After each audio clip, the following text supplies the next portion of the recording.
I witnessed this when we were doing activities in the downtown area of Detroit. I could see the rich business people driving nice cars, but then when we went to the outskirts of the city, we saw where the poorest people lived. Their housing conditions were like nothing I'd ever seen. Many of the speakers talked about building bridges between the rich downtown and the poor outskirts, eliminating the gigantic gap between the rich and the poor. We hope to do this through our service project.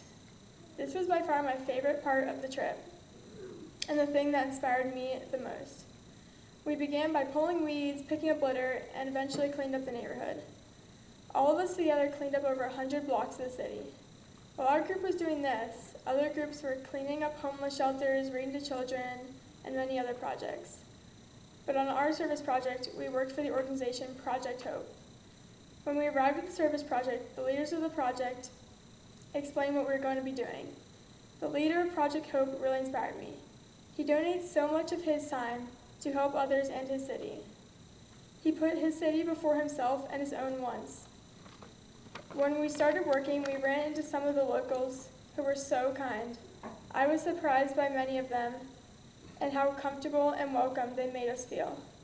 As we were working, people driving by would honk or wave and shout out their windows, expressing their thankfulness. It was amazing to see how appreciative the people of the city were. It meant so much to them to see all of us helping their city. While we were there, we talked with some of the residents, and they expressed their gratitude and thankfulness. But one of the saddest things for me was that I couldn't help the whole city. For example, I saw a stray cat walking through an abandoned house. It was so friendly because it was starving, but there was nothing I was allowed to do for it. But this leads to something else that inspires me to do more service work. And I encourage you to also get involved with more service work. And lastly, I just want to say thank you to all of you because you made this possible for me to take this amazing trip. So thank you.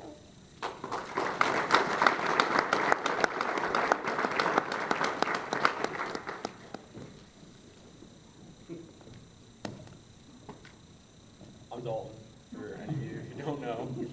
I was one of the 8 who went on the trip, and before I start with this, I'd just like to say thanks to everyone, the congregation who participated in the dinners and the fundraisers, because without you guys, I wouldn't have been able to have the experience that I had as far as growing in my faith and having a fun time with my friends and family, church family.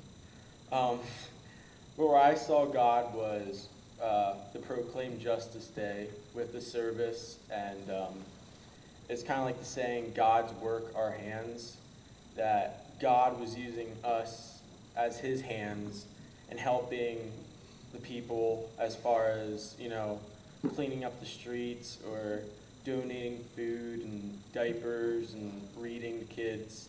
I felt that he was using us as his tools to express his love towards us as his son and daughters and stuff.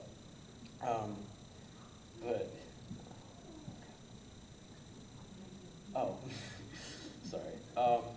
I felt like from doing this and experiencing how we can affect people's lives, that we can do more for our community. So that's like with Pastor Shade will tell you, there's a person in New Columbia who needs some help, and we volunteered to help her with her needs around the house, and I feel that's just one step to helping our community grow and us as youth in our faith.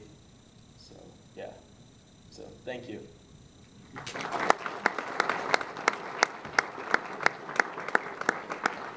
Please stand for our next song. This is not one that you know, but it's very easy to catch on.